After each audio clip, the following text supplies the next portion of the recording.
Lors du barbecue de la fête du travail, mon père a poussé un bout de papier devant mon fils de 8 ans, et a dit, « Caleb, entoure-le maintenant. » Un visage souriant, si tu veux que maman reste dans cette famille.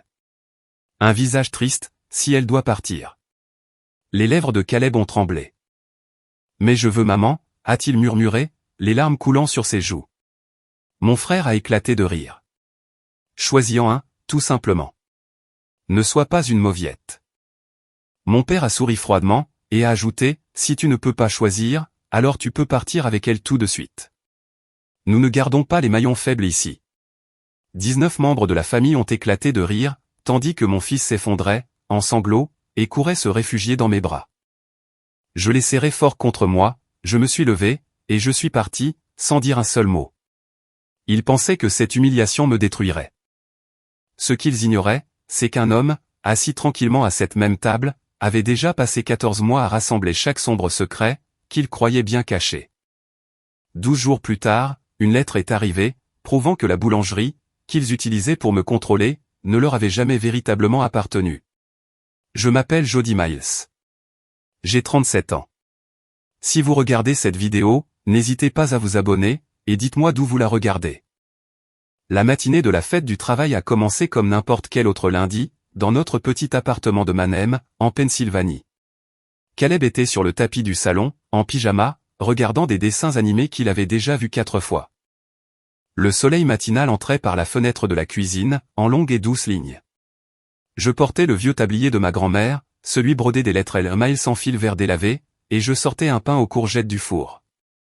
Ma mère m'avait dit, 3 jours plus tôt, de ne rien apporter de sophistiqué. Juste toi et Caleb, avait-elle dit. Ne te donne pas de mal. J'avais donc choisi le pain aux courgettes à dessin. C'était la chose la plus ordinaire à laquelle je pouvais penser. Je ne voulais donner à personne l'occasion de me regarder de trop près ce jour-là. Caleb a grimpé sur le tabouret de la cuisine, et m'a regardé envelopper le pain dans du papier sulfurisé. « Maman, a-t-il dit. Est-ce que grand-père sera gentil aujourd'hui ?» Je n'ai pas répondu tout de suite. J'ai attaché le papier sulfurisé avec de la ficelle de cuisine, et j'ai glissé le pain dans le même moule en émail, que ma grand-mère utilisait depuis le début des années 70. La poignée avait une fissure très fine, qu'elle avait recouverte de ruban adhésif en 1996. Le moule lui avait survécu de 7 ans. Il va essayer, ai-je fini par dire.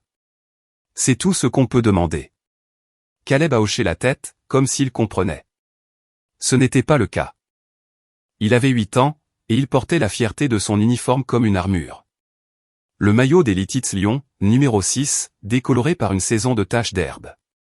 Le coach Russell avait dit à l'équipe, que les vrais joueurs emportent leur équipement partout. Alors Caleb avait rangé son gant dans son sac à dos, avec une barre de céréales et une bouteille d'eau, au cas où il y aurait un endroit assez plat pour faire quelques lancers. À 6 heures ce matin-là, mon téléphone avait vibré une fois, sur la table de nuit. Le message venait de mon frère, Trevor. Et, juste pour vérifier. Tu viens toujours aujourd'hui? Papa prépare quelque chose. J'avais lu le message 2 fois, puis j'avais reposé le téléphone, face vers le bas. Je m'étais dit que le mot « prépare » signifiait un barbecue, un discours, un toast. Mon père aimait porter des toasts, lors de la fête du travail, pour raconter comment la boulangerie avait été bâtie, par des gens qui répondaient présents. J'avais répondu, bien sûr. Il n'avait pas réécrit. Au moment où nous avons quitté le parking de l'appartement, il était presque 14 heures. Le trajet de Mannheim à la maison de mes parents à Lititz prenait 18 minutes, si les feux nous étaient favorables. J'ai pris la route 72, dépassant la laiterie et la longue étendue de champs de maïs, et j'ai laissé Caleb baisser la vitre d'un car, parce que l'air de septembre avait encore la douceur de l'été. Nous sommes passés devant la succursale principale de la boulangerie sur Main Street, Miles Family Bakery, fondée en 1962, et Caleb a collé son visage contre la vitre. « Maman » a-t-il demandé. « Pourquoi ton nom n'est pas sur l'enseigne ?» J'ai regardé l'enseigne disparaître dans le rétroviseur. « Peut-être un jour, mon chéri, ai-je dit. Peut-être un jour. » Je ne savais pas alors, que la réponse à cette question avait été signée, et notariée par la main d'une autre femme, 8 ans plus tôt. Et qu'elle attendait dans une boîte à chaussures, au fond d'un placard, pendant tout ce temps. La maison sur Holy Road avait une vaste pelouse à l'avant, 2 vieux érables, et une clôture peinte en blanc chaque été, qu'elle en ait besoin ou non. Au moment où nous sommes arrivés, il y avait 9 voitures dans l'allée, et 2 autres le long du trottoir. Des tables pliantes avaient été installées dans le jardin, comme pour un mariage sans mariés. Il y avait 19 personnes. Je les ai comptées plus tard, dans mon carnet, parce que 12 années passées à essayer de disparaître lors des événements familiaux, m'avaient entraîné à compter exactement qui était dans la pièce, et où se trouvaient les sorties. Trevor était au barbecue, dans son uniforme du week-end, short kaki, polo, lunettes de soleil repoussées sur le front. Sa femme, Meredith, portait un plateau de tranches de pastèque, et ne regardait personne. Mon petit frère, Connor, était sur son téléphone à l'ombre. Ma mère, Janelle, avait les cheveux épinglés, son rouge à lèvres mis, et son sourire préparé. Elle a traversé la pelouse, les bras ouverts. Voilà mon petit-fils préféré. Caleb s'est raidi, dans la demi-seconde précédant son étreinte. Je l'ai senti, à travers la main que je tenais.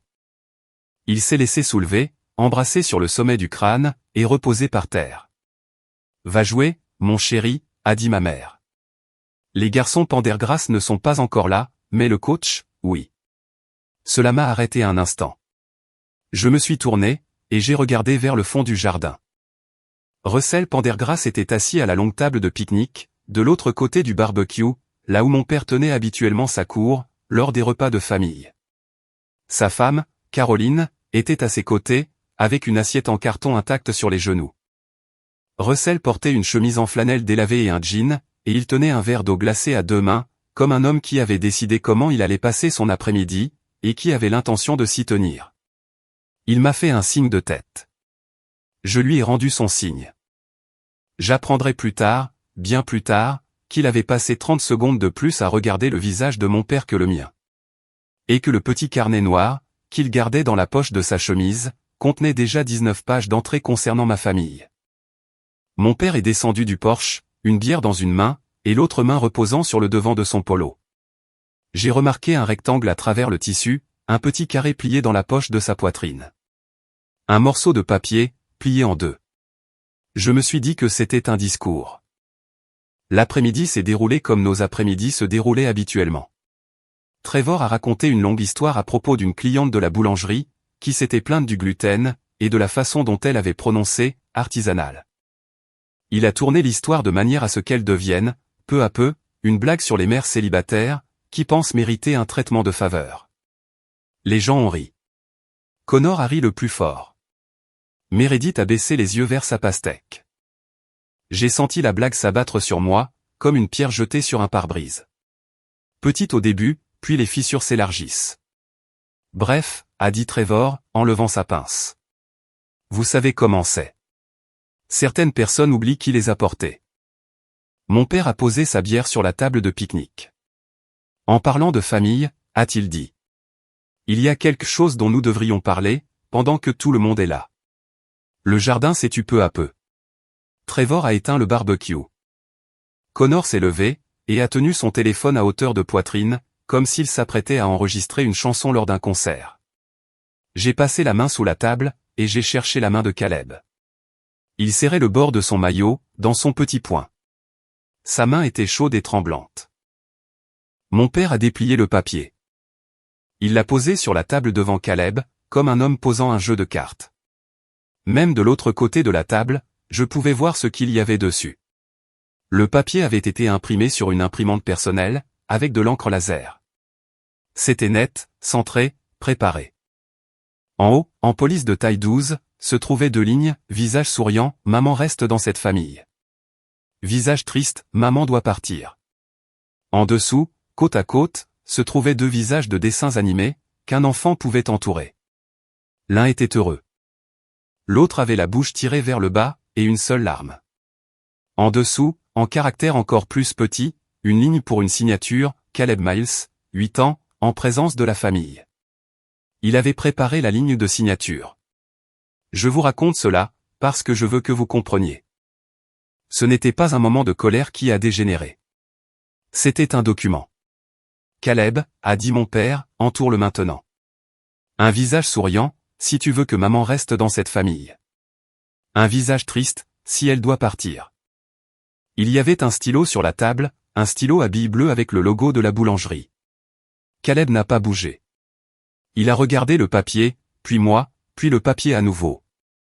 Ses lèvres tremblaient. « Mais je veux maman », a-t-il murmuré. Les larmes sont tombées, en 2 lignes nettes. Trevor a ri. C'était un rire sec, rapide, le genre de rire qu'il utilisait quand nous étions adolescents, et qu'il me surprenait en train de pleurer. « Choisis-en un, tout simplement », a-t-il dit. « Ne sois pas une mauviette. » J'ai senti quelque chose en moi devenir très calme. Mon père a souri. C'était le sourire qu'il utilise à l'église, celui qu'il arbore pour l'association des femmes luthériennes, quand elles lui remettent une carte de remerciement.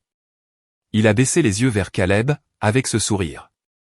Si tu ne peux pas choisir, alors tu peux partir avec elle tout de suite. Nous ne gardons pas les maillons faibles ici. Le jardin a ri. Ce n'était pas bruyant. Ce n'était pas hideux. C'était pire que ça. C'était le genre de rire que 19 personnes partagent, lorsqu'elles ont toutes déjà convenu que c'est acceptable, et qu'elles n'attendent que le moment de libérer cet accord à voix haute. Connor a ri, son téléphone toujours levé. 3 de mes cousins ont ri. Une de mes tantes a ri. Ma mère a hoché la tête, les lèvres pincées, de la façon dont elle acquiesce à un sermon. J'ai vu Russell, à l'autre bout de la table de pique-nique, poser sa fourchette. Il n'a pas ri. Il ne s'est pas levé. Il n'a rien dit. Il a simplement posé la fourchette sur le bord de son assiette en carton, et a croisé les mains sur ses genoux. Caleb a émis ce petit bruit d'étouffement, qu'un enfant fait avant de vraiment pleurer. Puis, il a repoussé le papier des 2 mains. Il est monté sur le banc de pique-nique, en est descendu de l'autre côté, a contourné la table en courant, et a pressé tout son petit corps contre mon flanc. Il a sangloté une fois, puis il a enfoui son visage dans mon épaule. « Eh bien », a dit mon père. Il n'avait pas cessé de sourire. On dirait qu'il a fait son choix. « Tu peux le ramener chez toi, Jody. »« Nous ne t'arrêterons pas », ma mère a dit très doucement, « ne fais pas de scène, ma chérie. » Nous avons fait ça respectueusement. Connor a dit que c'était juste une blague. J'ai tenu Caleb contre moi, d'un bras. De l'autre, j'ai ramassé son petit sac à dos sur le banc. Je n'ai pas pris le pain aux courgettes. Je n'ai pas regardé le papier. Je n'ai pas regardé mon frère. Je n'ai pas regardé mon père. Je me suis levé. J'ai traversé la pelouse. J'ai franchi le portail du fond. Je n'ai pas dit un seul mot. Quand je suis arrivé dans l'allée, Russell était déjà debout, à l'intérieur de la maison. Par la fenêtre de la cuisine, je l'ai vu s'excuser et se diriger vers les toilettes, son petit carnet noir à la main. J'ai attaché Caleb sur la banquette arrière. Il n'avait pas cessé de pleurer. J'ai démarré la voiture. J'ai descendu au Hill Road, et j'ai tourné sur la route 72. J'ai tenu le volant à 2 mains, tout le long du trajet. Caleb a pleuré pendant environ 4 minutes. Puis il s'est arrêté, de la façon dont un enfant de 8 ans s'arrête, lorsqu'il n'a plus de mots pour poser la question. « Maman », a-t-il dit depuis la banquette arrière. « Est-ce que j'ai fait quelque chose de mal ?» Je l'ai regardé dans le rétroviseur. « Non, mon bébé. Tu as tout fait parfaitement. » Il est resté silencieux pendant une longue minute. Pourquoi grand-père était-il comme ça? Je n'ai pas répondu tout de suite, car il n'y avait aucune réponse que je pouvais lui donner, à 8 ans, qui ne serait pas un mensonge ou une blessure. Alors, je lui ai dit la seule chose possible. Parfois, ai-je dit, les grandes personnes essaient de forcer un enfant à faire leur sale besogne, parce qu'elles ont trop peur de le faire elles-mêmes. Il a réfléchi à ça. Il y a réfléchi pendant tout le reste du trajet. Quand nous nous sommes garés sur notre place à Mannheim, il tenait son gant de baseball contre sa poitrine, à 2 mains. Il ne l'avait pas lâché depuis le pique-nique. Dans l'appartement, il s'est endormi sur le canapé dans son maillot, tenant toujours le gant. Je l'ai couvert avec le plaid, que ma grand-mère avait crocheté en 1989. Je ne lui ai pas enlevé ses chaussures. Je n'ai pas éteint la lampe. Je me suis fait du café au lieu du thé, parce que j'avais besoin de rester éveillé. Puis, j'ai ouvert le carnet Moleskine, que je gardais dans un tiroir de la cuisine depuis des années. Celui que j'utilisais pour suivre les factures des fournisseurs de la boulangerie. Je me suis assise à la table de la cuisine, et j'ai écrit sur la première page vierge. Fête du travail, 1er septembre 2025. Environ 16h17. 19 témoins. J'ai écrit de mémoire les noms des 19 personnes. J'ai écrit ce qu'il y avait sur le papier, mot pour mot. J'ai écrit ce que mon père avait dit. J'ai écrit ce que Trevor avait dit. J'ai écrit ce que Connor avait dit. J'ai écrit ce que ma mère avait dit. J'ai écrit ce que Caleb avait dit. J'ai souligné le mot « faible ». Mon téléphone vibrait sur le plan de travail. Je ne l'avais pas pris. Je ne l'avais pas regardé. À 21h47, je me suis envoyé un email, depuis mon adresse professionnelle, vers mon adresse Gmail personnelle. L'objet était « Fête du travail, 1er septembre 2025 ». Note d'incident. Caleb présent. J'ai joint une version dactylographiée de la page de mon carnet. Je l'ai fait, parce que j'avais géré suffisamment de litiges avec des fournisseurs, pour savoir que le serveur de messagerie horodatait le message et la version. Et que dans 12 ans, l'horodatage serait toujours là, même si je perdais le carnet. J'en étais à ma deuxième relecture de mes notes, quand le téléphone a vibré, affichant un numéro que je ne connaissais pas. Le message était court, « Madame Miles, c'est le coach Russell. Je suis désolé pour aujourd'hui. Je pense que nous devrions parler cette semaine. Quand vous serez prête. » Je suis resté assise longuement à cette table. J'ai noté le numéro. J'ai noté l'heure. 22h22, j'ai ajouté une ligne au carnet. Quelqu'un d'autre a vu. Quelqu'un d'autre l'a écrit. Si vous vous êtes déjà assis dans une cuisine silencieuse la nuit, avec un enfant endormi dans la pièce d'à côté, sachant que la famille dont vous êtes issu, vient de vous montrer qui elle est vraiment, alors vous savez ce que ça fait, de cesser d'être une fille, pour commencer à être un témoin. Dites-moi dans les commentaires, d'où vous regardez cette vidéo. Dites-moi si vous avez déjà vécu une nuit comme celle-là.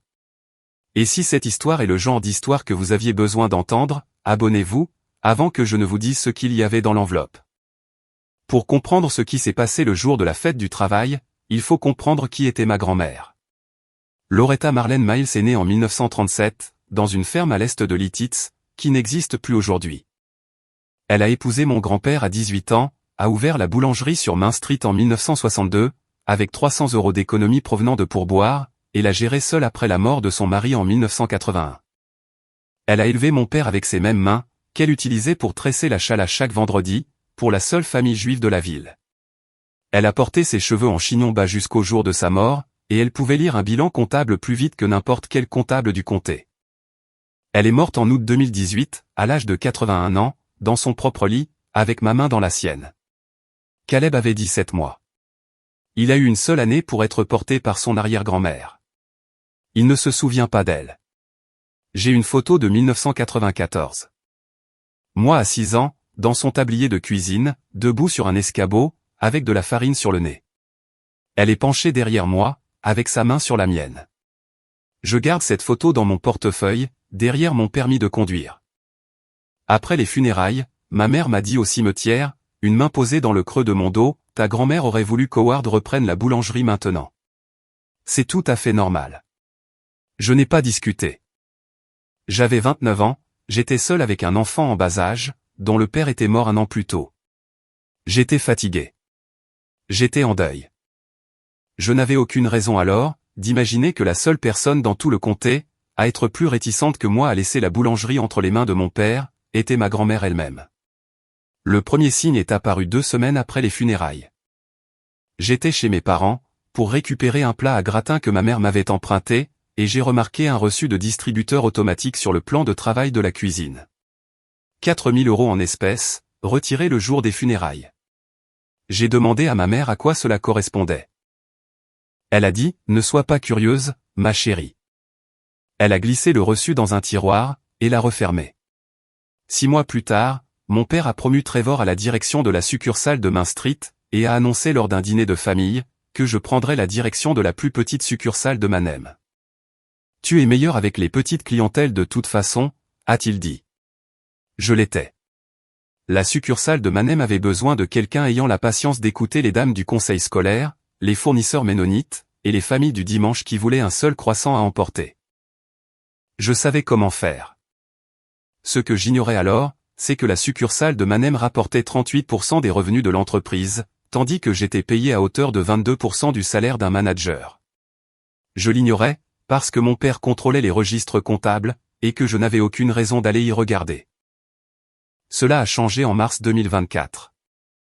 Un nouveau fournisseur, une coopérative laitière basée près de Strasbourg, a refusé de renouveler notre contrat d'approvisionnement, tant que nous n'avions pas réglé un solde impayé. Ils m'ont envoyé la facture directement, parce que mon père avait cessé de répondre au téléphone. Je me suis connecté au fichier QuickBooks de la succursale de Main Street, pour la première fois en 7 ans. Je me suis assise à la table de ma cuisine, j'ai regardé les chiffres, et j'ai senti le sol se dérober sous mes pieds.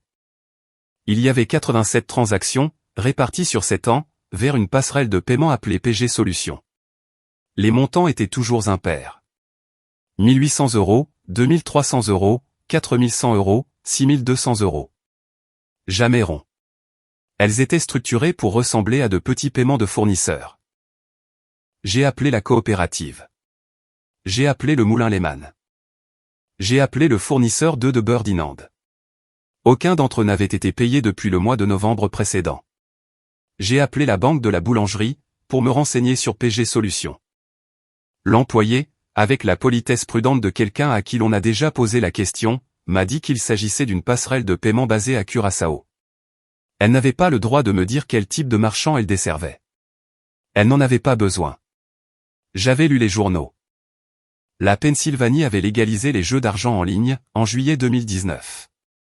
Mon père avait commencé ses voyages à Atlantic City, après les funérailles de ma grand-mère.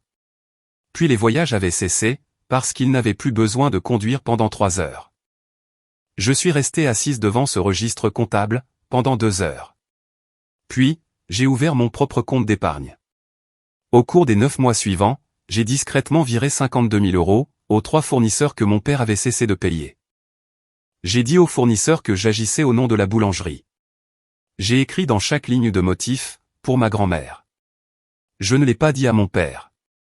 Je ne l'ai pas dit à ma mère. Je ne l'ai pas dit à Trevor.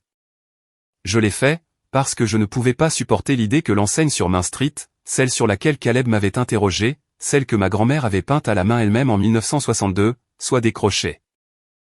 Parce que mon père ne pouvait pas s'empêcher de jouer le travail de toute la vie de sa mère. Cet été-là, Caleb a commencé sa 2e saison de Petite Ligue.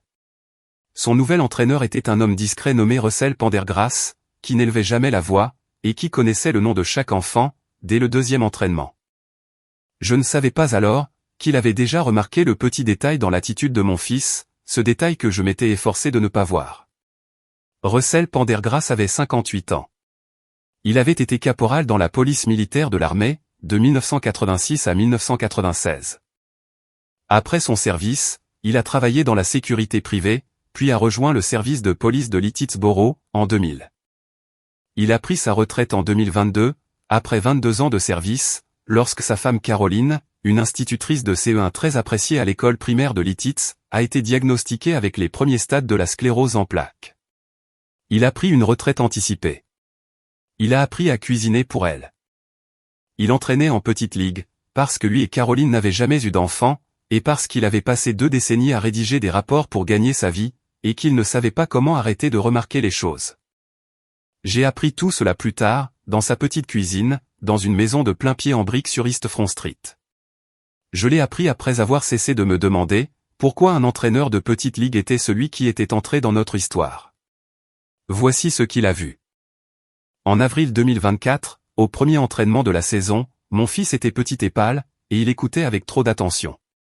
Quand Russell a dit, un jeudi soir, Caleb, ton grand-père viendra au prochain match, mon fils a tressailli.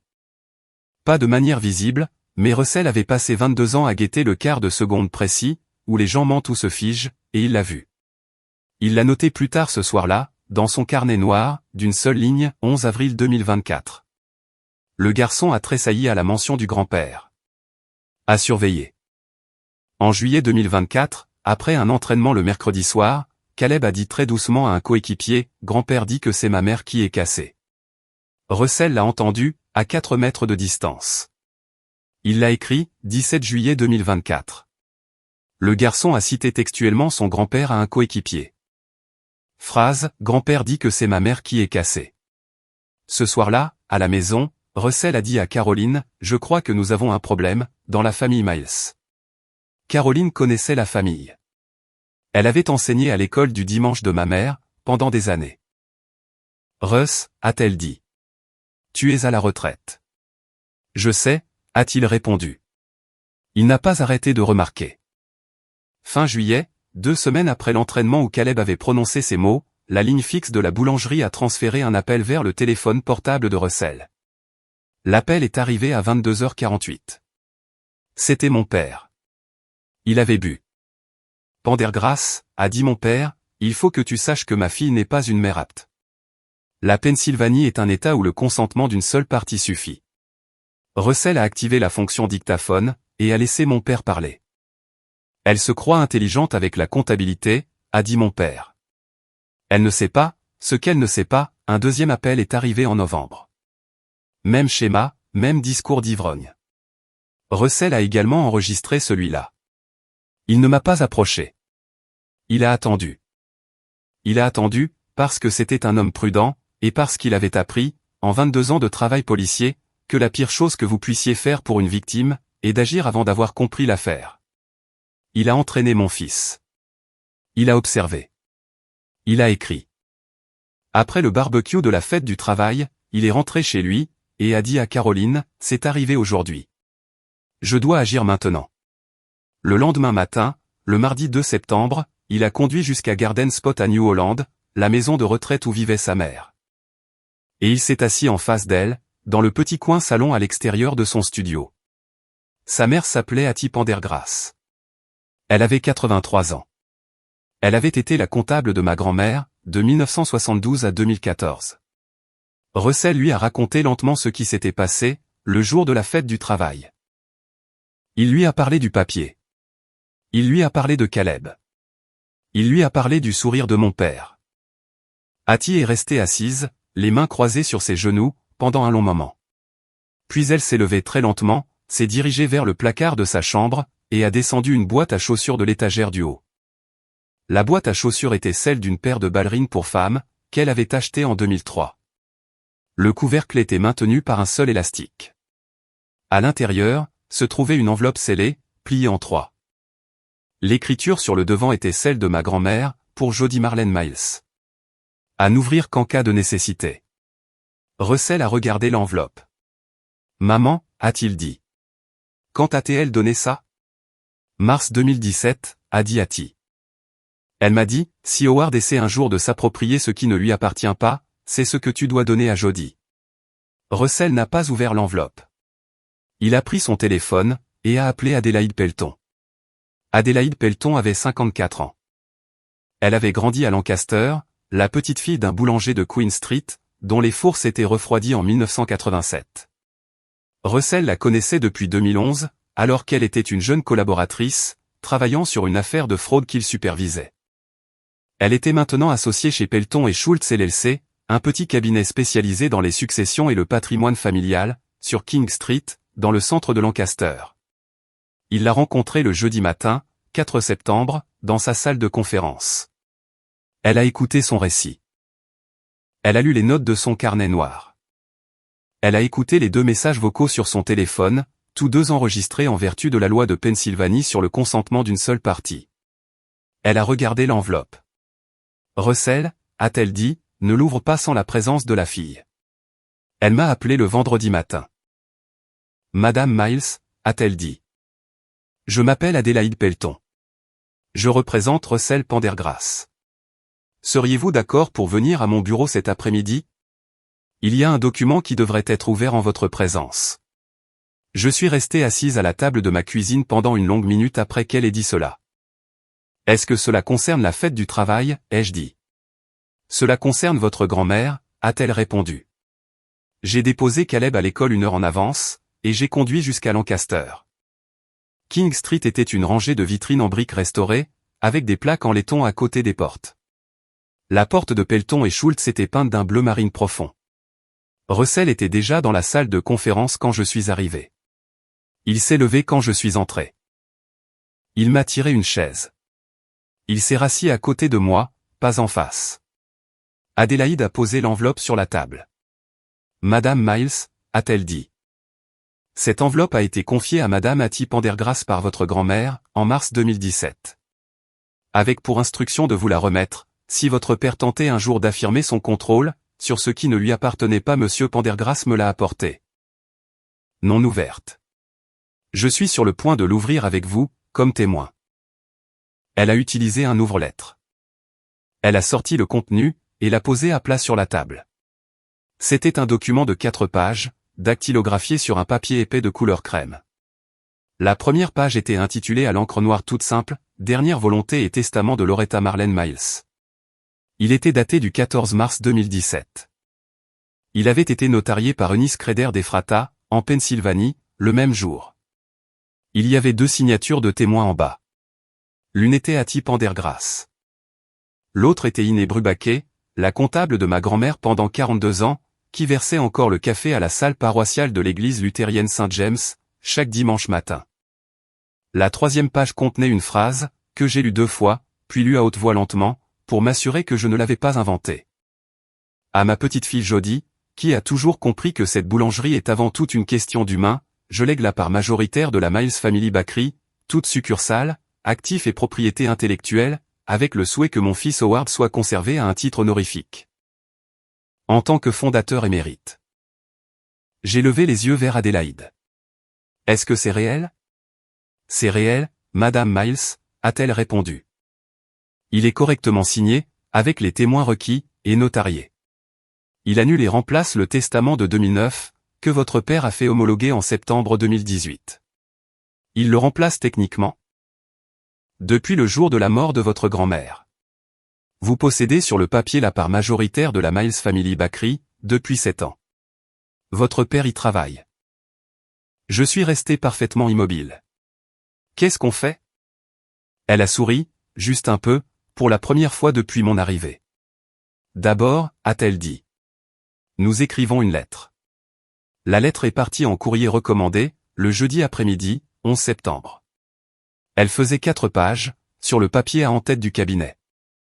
Elle était adressée à mon père, à ma mère, et à mon frère Trevor, à l'adresse d'Old Hill Road. Elle bénéficiait d'un suivi. Elle devait arriver le samedi 13 septembre. 12 jours après la fête du travail. Je n'ai pas vu la lettre, jusqu'à ce qu'Adélaïde me montre sa copie de dossier. La première ligne était simple, ce cabinet représente Russell Pendergrass et les intérêts successoraux de feu Loretta Marlene Miles. Veuillez trouver ci-joint, une copie certifiée conforme d'un instrument testamentaire notarié, daté du 14 mars 2017, qui modifie substantiellement les dispositions successorales, enregistrées dans le comté de Lancaster en septembre 2018. Le 2e paragraphe enjoignait mon père, de cesser toute prise de décision financière concernant la boulangerie et ses filiales, avec effet à la réception. Le 3e paragraphe demandait une réponse, dans un délai de 21 jours. La 4e page listait les pièces à conviction, une copie certifiée du testament de 2017, la déclaration sous serment d'Iné Brubaquet, la déclaration sous serment de Hattie Pendergrass, et un avis indiquant qu'un audit comptable et financier approfondi, était déjà en cours. La lettre faisait 4 pages de long. La première ligne a fait taire toute la famille. Mon téléphone a commencé à sonner, à 18h48 le samedi soir. Ma mère a appelé 17 fois, entre 18h48 et minuit. Je n'ai pas décroché une seule fois. J'étais assise sur le sol de la chambre de Caleb, en train de trier avec lui ses cartes de petite ligue par couleur d'équipe, et je n'ai pas regardé le téléphone. Vers 23h, les appels ont cessé. Un seul SMS de ma mère est arrivé, Jodie, quoi que ce soit, arrête. Ton père a des douleurs à la poitrine. Je l'ai lu. J'ai posé le téléphone face contre table. J'ai bordé Caleb. Je suis allé me coucher. J'ai dormi pour la première fois en 2 semaines. Le premier signe qu'il n'allait pas se laisser faire tranquillement, est arrivé le samedi matin, 13 septembre, à 9h14. Caleb était à la table de la cuisine, en train de manger des chériots. Je lui préparais une 2e tranche de pain grillé. L'interphone a bourdonné. Jodie, la voix de mon père à travers le haut-parleur. C'est un malentendu. Nous devons parler en famille. J'ai appuyé sur le bouton de l'interphone. Parlez à mon avocate. Il y a eu un silence. Puis Trevor. Jodie, ouvre la porte. Il a frappé la porte une fois, avec le côté du poing. La cuillère de Caleb s'est arrêtée à mi-chemin de sa bouche. Dehors, un pick-up gris familier s'est garé de l'autre côté de la rue. Russell était dans son allée, à l'autre bout de la ville, quand je lui avais envoyé un SMS à 9h11. Il était arrivé en 8 minutes. Il n'est pas sorti du pick-up. Il est juste resté assis là, les mains sur le volant, regardant la façade de notre immeuble. Trevor l'a vu. Il a jeté un coup d'œil à mon père. Ils sont remontés dans la voiture. Ils sont partis. Russell a attendu 5 minutes de plus, puis il est parti aussi. À midi, la conversation de groupe de la famille, Miles Family, comptait 23 nouveaux messages. Ma mère menait la danse. S'il vous plaît, priez pour Jodie. Nous pensons qu'elle traverse une crise grave. Elle a un comportement étrange depuis quelque temps. Howard a le cœur brisé. Elle a été manipulée par quelqu'un d'extérieur à la famille. Nous ne savons pas encore qui. Une grand-tante de Reading m'a appelé sur le téléphone fixe. Ma chérie, a-t-elle dit. Tu prends quelque chose? J'ai raccroché. J'ai fait une capture d'écran du fil de message. Je l'ai envoyé par email à Adélaïde. À 13h42, un message privé de Meredith est arrivé. Jodie, ils mentent. J'ai des choses que tu dois voir. Il y a aussi beaucoup de choses que tu ignores sur Trevor. Elle a envoyé 14 captures d'écran en 5 minutes. Des tâches pour lesquelles Trevor lui avait envoyé des textos. Des dates de dépôt bancaire, sur lesquelles on lui avait dit de ne pas poser de questions. Les noms de ses camarades de chambre de l'université, qu'il avait appelés au cours des 2 derniers mois. Puis elle a envoyé une dernière ligne, j'ai fini de les couvrir. Tous. Je me suis assise par terre dans mon couloir, le dos contre le mur, et j'ai lu chaque capture d'écran 2 fois. Puis, je les ai toutes transférées à Adélaïde. Le lendemain, dimanche 14 septembre, ma mère a tenu sa cour lors de l'heure du café, à l'église luthérienne Saint-James. Elle était assise à la longue table de la salle paroissiale, entourée de 8 femmes. Et elle leur a dit, le visage légèrement incliné pour attraper la lumière matinale à travers le vitrail, que j'avais toujours été émotive, comme sa grand-mère. Et reniflement que la famille priait pour moi. La femme qui lui versait du café dans sa tasse, était Iné Brubaquet. Iné a posé la cafetière sur la table. Elle n'a rien dit. Elle a pris son sac à main sur le dossier de sa chaise, et elle est sortie de la salle paroissiale. Elle est rentrée chez elle, et elle a appelé Adélaïde. Dites à cette avocate que je témoignerai, a-t-elle dit. Et dites-lui que je le dirai debout. Le lendemain matin, lundi 15 septembre, Trevor a passé des coups de fil.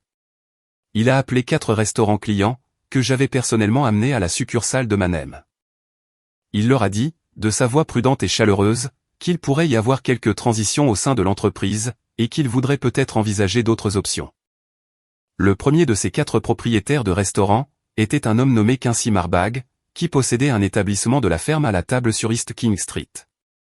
Il m'a appelé 12 minutes après avoir raccroché avec Trevor. Jodie, a-t-il dit. Ton frère vient juste d'essayer de me débaucher. Qu'est-ce qui se passe? Je lui ai dit que je ne pouvais pas en dire grand-chose. Je lui ai dit de parler à mon avocate. Je lui ai dit de me transférer le message vocal de Trevor. C'est ce qu'il a fait, dans les 5 minutes. Je l'ai transféré à Adélaïde. Adélaïde m'a rappelé le même après-midi.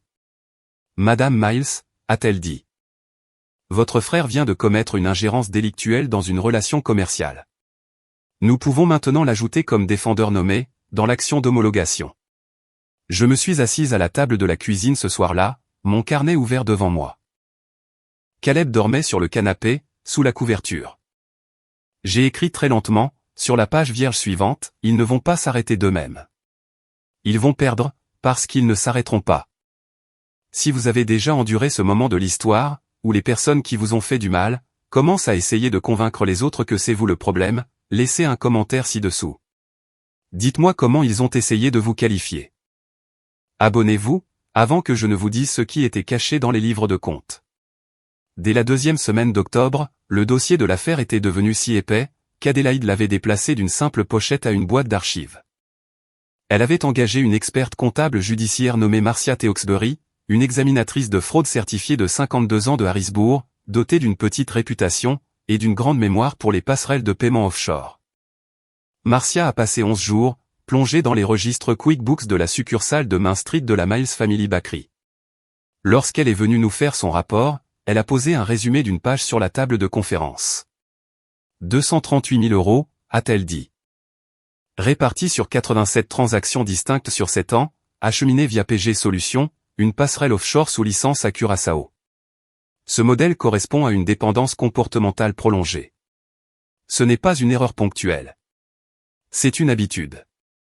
Adélaïde m'a regardé. Quelle part de cette somme avez-vous personnellement couverte, Madame Miles? 52 000, ai-je dit. Des virements bancaires de mes économies, à 3 fournisseurs. Lehman Mill. Stoltzfus Dairy. Esch Family Eggs. Du printemps dernier, jusqu'à décembre dernier. Marcia a pris une note. Adélaïde a pris une note.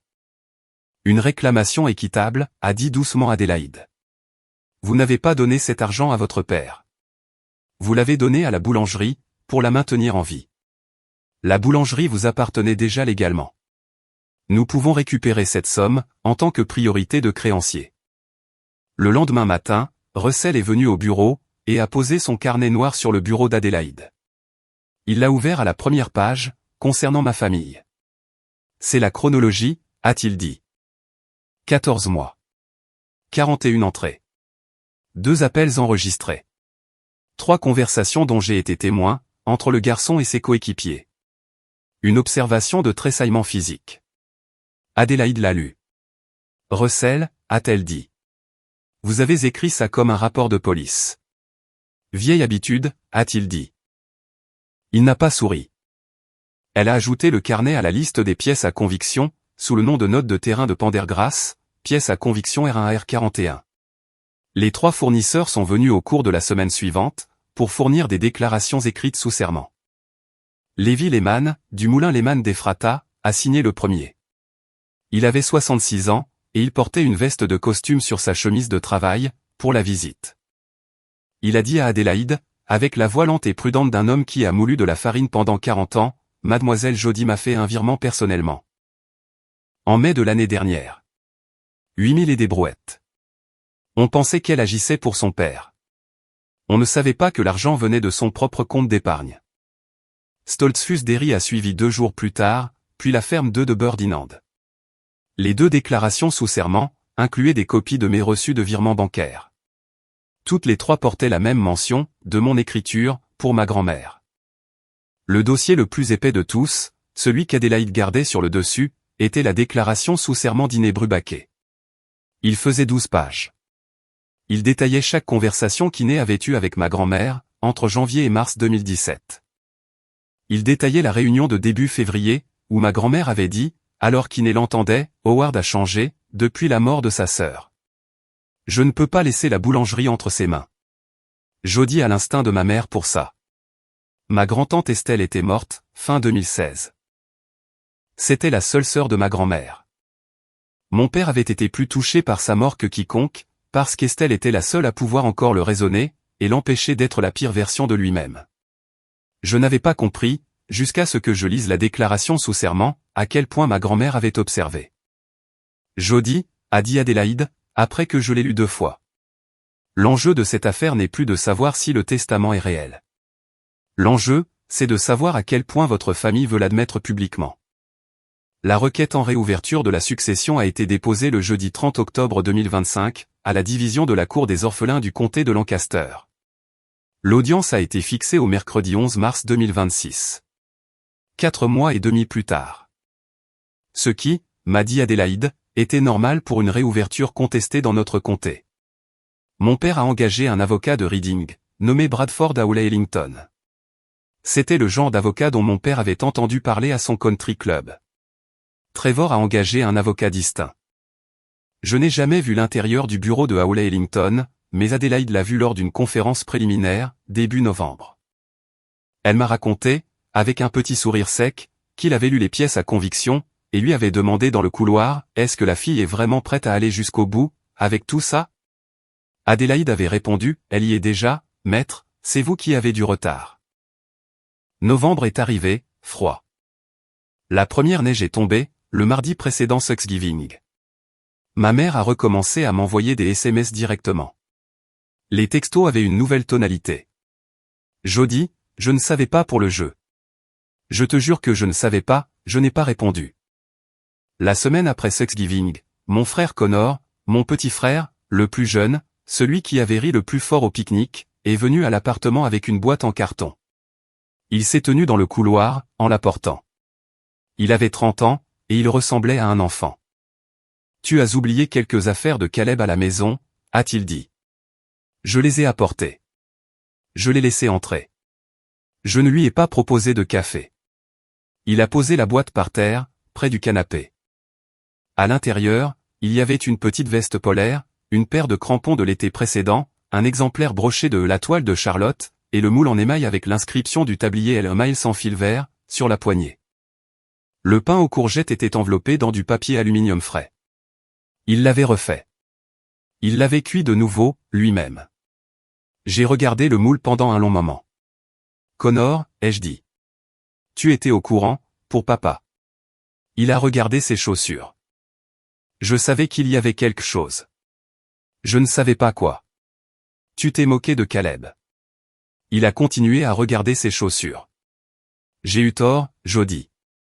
Je suis désolé. J'ai eu tort. Je l'ai laissé s'asseoir sur le canapé. Je l'ai laissé rester pendant 30 minutes. Il a regardé la photo d'école de Caleb sur l'étagère, et il n'a pas essayé de la toucher. Quand il est parti, j'ai dit, Connor, je ne fais aucune promesse. On verra. Il a hoché la tête. Il est sorti. J'ai ajouté le moule en émail sur le comptoir de la cuisine, à côté du grille-pain. Le pain aux courgettes est resté sur la grille de refroidissement toute la nuit. Je ne l'ai pas jeté. En janvier, Meredith a quitté Trevor. Elle a emménagé dans un appartement d'une chambre, sur West Lemont Street. Elle a apporté à Adélaïde 40 pages supplémentaires de capture d'écran de texto. Une capture d'écran de juin 2024 montrait Trevor écrivant à un ami d'université, la frangine paie les factures. Elle ne sait juste pas quelle facture. Adélaïde a ajouté la capture d'écran aux mémoires complémentaires. J'ai retrouvé Meredith pour un café, dans un Olive Garden sur Lincoln Highway East. Elle avait choisi l'endroit. Elle l'avait choisi, parce qu'il était public, lumineux, et qu'il était impossible de s'y disputer. Elle a fait glisser son alliance de l'autre côté de la table, dans une petite enveloppe blanche. Pour ton dossier, a-t-elle dit. Ou pour la garder en sécurité. Je m'en fiche. Je ne veux juste plus l'avoir à la main. Je lui ai dit qu'elle pouvait la garder. Elle a dit non. J'ai mis l'enveloppe dans mon sac. Je suis rentré chez moi. Je ne l'ai pas ouverte. L'audience s'est tenue le mercredi 11 mars 2026, dans la salle d'audience 3, du palais de justice du comté de Lancaster. La salle était petite. Les bancs étaient en chêne foncé. L'honorable Eleanor Whitmore Cassidy était assise à l'avant. Une juge d'une 60aine d'années, avec des lunettes de lecture relevées sur la tête. Russell était assis juste derrière moi, du côté des plaignants. Caroline était assise à côté de lui. Iné était sur le banc derrière eux.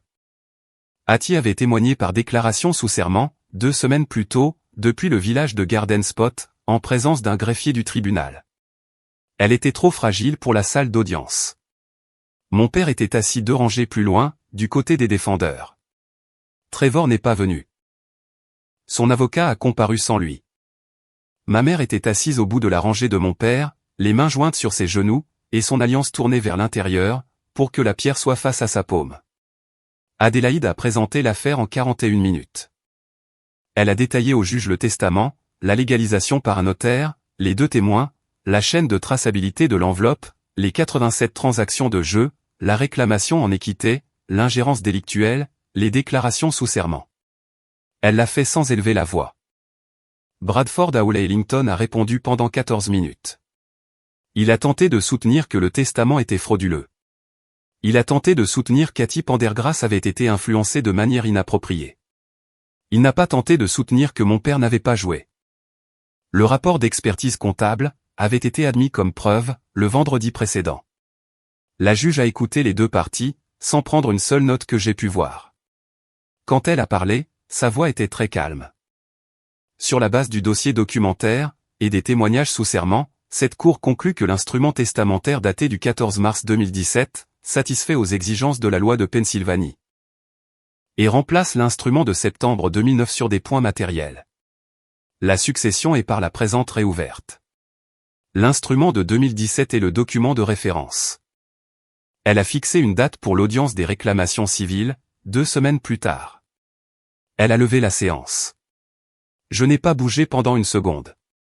Russell a posé sa main sur mon épaule une fois, très légèrement, puis a lâché prise. Mon père ne m'a pas regardé en sortant. L'avocat de Trevor ne m'a pas regardé. Ma mère s'est levée trop vite. Elle a traversé l'allée. Dans le couloir à l'extérieur de la salle d'audience, ma mère m'a rattrapé. Elle a tendu le bras et a essayé de me toucher le bras. J'ai reculé d'un pas. Ce n'était qu'un seul pas. Ce n'était pas dramatique. C'était le genre de petite correction physique qu'une personne fait pour empêcher un inconnu d'entrer dans son espace personnel sur un trottoir. Mais elle s'est arrêtée, elle a baissé la main, et ses yeux se sont remplis de larmes. « Maman, je t'en prie », a-t-elle dit. Je n'ai pas répondu. J'ai descendu le couloir en marbre, avec Adélaïde d'un côté et Russell de l'autre, je suis sorti dans la lumière du soleil de mars, et je suis rentré chez moi, auprès de mon fils. Si cette histoire vous a tenu en haleine jusqu'ici, à travers la longue partie des documents, des déclarations sous serment, du palais de justice, laissez un commentaire ci-dessous, en disant ce que vous pensez que ma mère a fait, le matin de l'audience. Je vous dirai à la fin si vous aviez raison. Et si vous avez déjà reculé devant une main qui avait l'habitude de vous réconforter, aimez cette vidéo, pour que l'algorithme l'envoie à la prochaine personne qui en a besoin.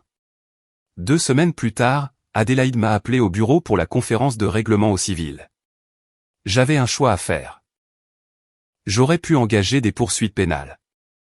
Le dossier médico-légal était suffisamment épais, pour qu'un procureur compréhensif l'examine. Mon père avait commis un détournement de fonds prolongé. Il avait utilisé les fonds de l'entreprise pour jouer à des jeux d'argent à titre personnel. Il avait fait homologuer un testament dont il avait des raisons de savoir, qu'il n'était plus le document de référence. Adélaïde a étalé sur sa table de conférence, les 8 chemins différents qu'une fille vengeresse pourrait emprunter. Je me suis assise en face d'elle, et j'ai regardé les chemins pendant un long moment. Caleb était à l'école. La lumière de l'après-midi entrait par la fenêtre de King Street, en longue bande traversant la table. Je ne fais pas ça pour le punir, ai-je fini par dire. Je fais ça pour que Caleb ne grandisse pas en me voyant devenir quelqu'un comme lui. Adélaïde a hoché la tête. Elle n'a pas essayé de m'en dissuader. Elle n'a pas essayé de m'en convaincre. Elle a rédigé le règlement. L'accord de règlement a été signé le mardi 24 mars 2026, à 16 h, dans la salle de conférence de Pelton et Schultz. Mon père était présent. Ma mère était présente. Trevor était présent. Leurs avocats étaient présents. Adélaïde et moi étions présentes. Russell attendait dans le hall. Les termes étaient simples. Mon père a accepté de rembourser 190 000 € à la boulangerie, au cours des 60 prochains mois.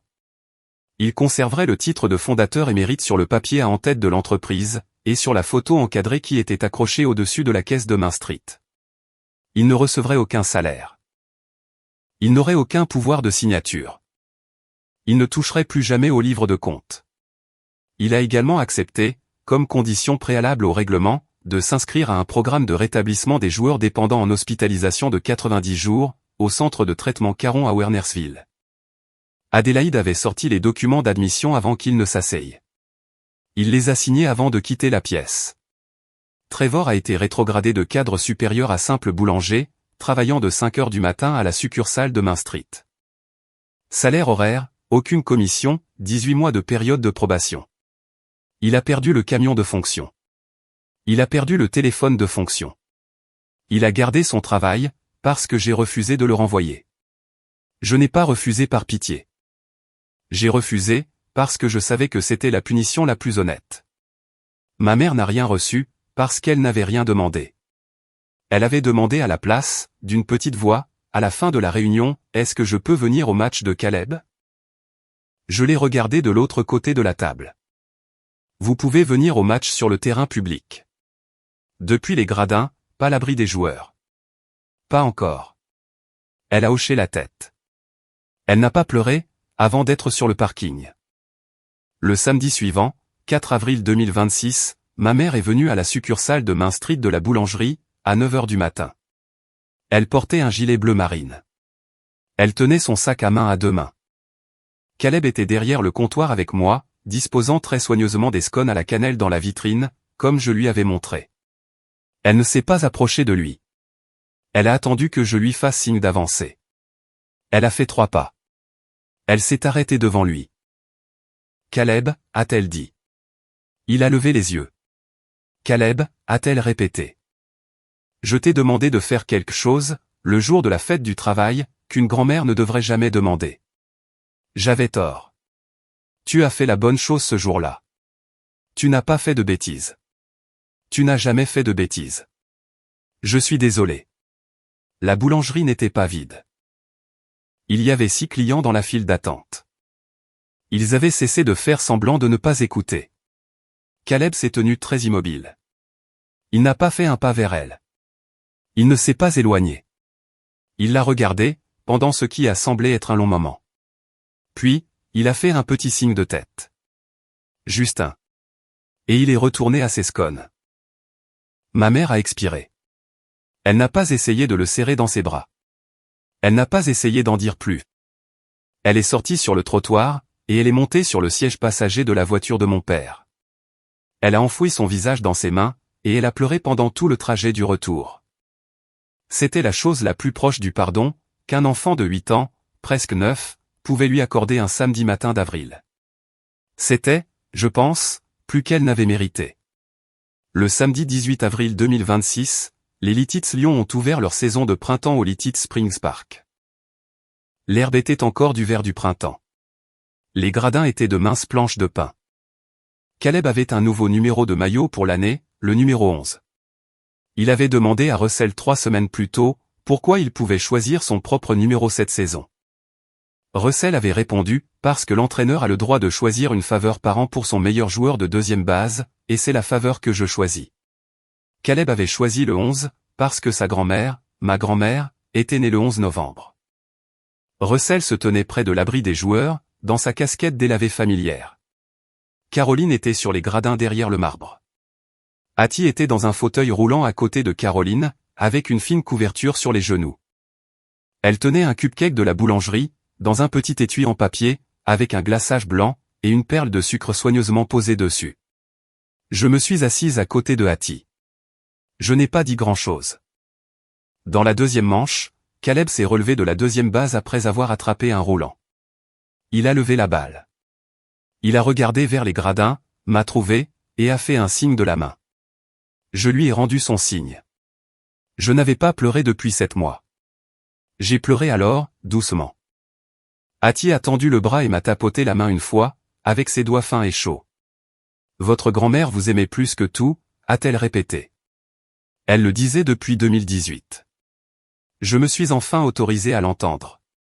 La même semaine, j'ai changé l'enseigne de Main Street. La nouvelle enseigne disait, avec le même lettrage peint à la main que ma grand-mère avait utilisé en 1962, Miles Family Bakery, fondée en 1962. Et en dessous, en lettres plus petites, en mémoire de Loretta Miles, 1937 à 2018. J'ai accroché la photo de 1994. Moi à 6 ans, avec de la farine sur le nez, sa main sur la mienne, à côté de la caisse. Caleb a levé les yeux vers elle, lors de son premier matin de retour derrière le comptoir, et il m'a demandé, avec cette voix calme qu'il utilise quand il réfléchit à quelque chose, c'est l'arrière-grand-mère? C'est la femme, ai-je répondu, qui a fait en sorte que tu aies toujours ta place ici. Il a hoché la tête une fois. Puis, il est retourné à ses scones. Je veux vous dire ce que j'ai appris, avant de conclure.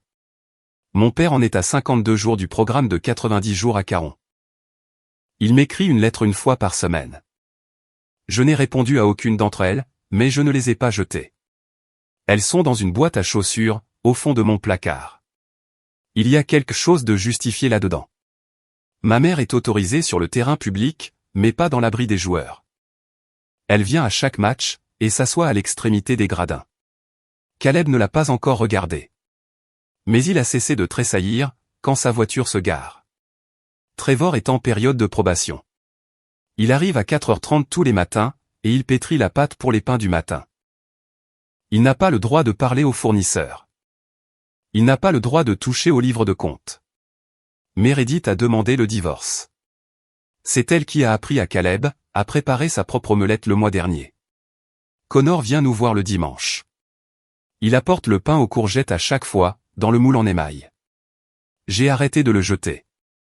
Iné a pris sa retraite de la corvée de café à l'église luthérienne Saint-James. Elle est venue à la boulangerie, la semaine après l'audience, et m'a demandé très sérieusement si j'avais besoin d'aide avec la comptabilité. Je lui ai dit oui. Elle travaille 2 matins par semaine maintenant, assise au petit bureau dans l'arrière-boutique, avec ses lunettes de lecture sur le bout de son nez. Exactement comme elle s'asseyait pour ma grand-mère. Russell entraîne toujours les Lions. Il dit que c'est sa dernière année. Il dit ça depuis 2 saisons.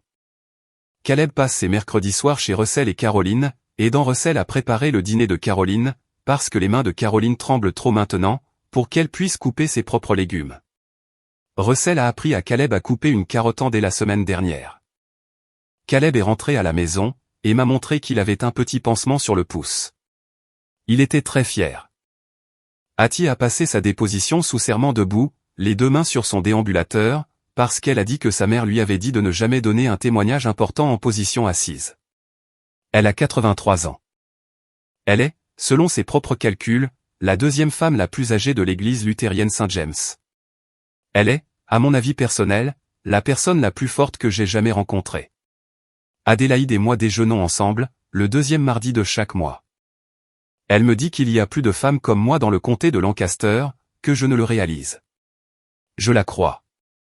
La boulangerie a réalisé 112 000 € de chiffre d'affaires en mars 2026, le mois de mars le plus élevé de ses 64 ans d'histoire. Nous n'avons pas fait de publicité à ce sujet. Les nouvelles circulent vite, dans les petites villes de Pennsylvanie. Les gens veulent acheter du pain à une personne qui s'est battue, pour garder les lumières allumées. Parfois, tard le soir, quand Caleb est endormi, je sors le testament original de 2017 de sa pochette de protection, dans la petite boîte ignifuge de mon placard. Et je relis la ligne, encore une fois, à ma petite fille Jodie, qui a toujours compris que cette boulangerie est avant tout une question d'humain. Ma grand-mère a observé pendant 8 ans, avant de signer ce papier. Elle a observé mon père, après la mort de ma grand-tante. Elle l'a observé aux funérailles. Elle l'a observé à Noël. Elle l'a observé au comptoir de la boulangerie, un vendredi de février 2017 en fin d'après-midi, alors qu'il refusait de servir un client régulier depuis 40 ans, parce que le client avait apporté un chèque sur lequel il manquait 3 €. Ma grand-mère n'a rien dit à mon père ce jour-là. Elle est rentrée chez elle, a appelé Eunice Creder à Ephrata, et a pris rendez-vous pour mars. Elle n'a pas rédigé le testament par cruauté. Elle l'a rédigé par amour. Le genre d'amour le plus douloureux. Le genre qui sait que la personne que vous avez élevée va vous décevoir, et qui s'y prépare silencieusement, afin que les personnes que vous aimez après lui, soient protégées. Je pense à elle tous les jours. Je pense à elle, surtout les jours où ma mère m'envoie un SMS qui dit « Il me manque ». Il était différent avant. Je ne réponds pas à ces SMS, mais je ne les jette pas non plus. Voici ce que je veux que vous sachiez, si vous êtes resté avec moi jusqu'ici. Un lundi après-midi de septembre, dans un jardin à Lititz, en Pennsylvanie, mon propre père a essayé d'utiliser mon fils de 8 ans, pour me retirer la seule chose qui me restait, à laquelle je tenais. Ma place, dans la famille où j'étais né. Il a utilisé une feuille de papier. Il a utilisé un stylo. Il a utilisé le mot « faible ». Il a ri quand mon fils a pleuré. Il a ri, parce qu'il était sûr d'avoir raison.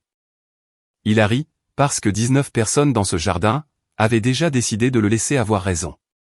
Il a ri, parce qu'il croyait que j'étais le genre de femme, qui supplierait pour qu'on la laisse revenir, et qui lui donnerait raison en suppliant. Il ne savait pas, cet après-midi-là, que l'homme assis à la table de pique-nique, inscrivait le nom de mon fils dans un petit carnet noir. Il ne savait pas que la comptable qui avait aimé ma grand-mère pendant 42 ans, était sur le point de poser une cafetière, et de sortir d'une salle paroissiale. Il ne savait pas qu'une femme de 83 ans à New Holland, était le 2e témoin d'un testament signé 8 ans plus tôt. Et qu'elle avait attendu patiemment dans son studio un mardi matin, que son fils frappe à sa porte, et lui demande enfin ce qu'elle gardait dans une boîte à chaussures. Il ne savait pas que sa fille, celle qu'il appelait le maillon faible, celle qu'il avait envoyée dans la plus petite succursale, celle dont il s'était moqué devant 19 membres de la famille, portait discrètement le poids des lumières de sa boulangerie sur son dos, depuis 18 mois. Il ne savait pas, que le rire qu'il avait eu cet après-midi-là, était le dernier rire qu'il aurait jamais à mes dépens. En mai, les arbres sur Holyrood Road sont de nouveau touffus. La boulangerie se porte bien. Ma mère s'assoit au bout des gradins, et regarde mon fils jouer en deuxième base. Mon père est dans une chambre calme à Wernersville, apprenant à vivre sans la chose qu'il utilisait, pour engourdir la partie de lui-même qui souffrait. Mon frère fait cuire du pain à 4h30 du matin. Mon petit frère apporte du pain aux courgettes le dimanche. Mon fils dort dans son propre lit, dans sa propre chambre, dans un petit appartement à Mannheim, avec un gant de baseball sur sa table de nuit, et une photo d'école de son arrière-grand-mère, scotchée au-dessus de son oreiller. Dans ma poche chaque jour, il y a un petit morceau de papier plié.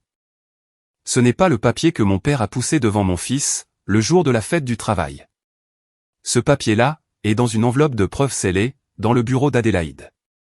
Le papier dans ma poche, est celui que Caleb m'a donné, la semaine avant son 9e anniversaire.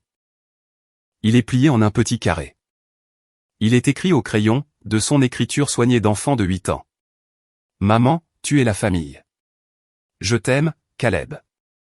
Il m'a regardé depuis la 2e base, en avril. Il m'a fait un signe de la main.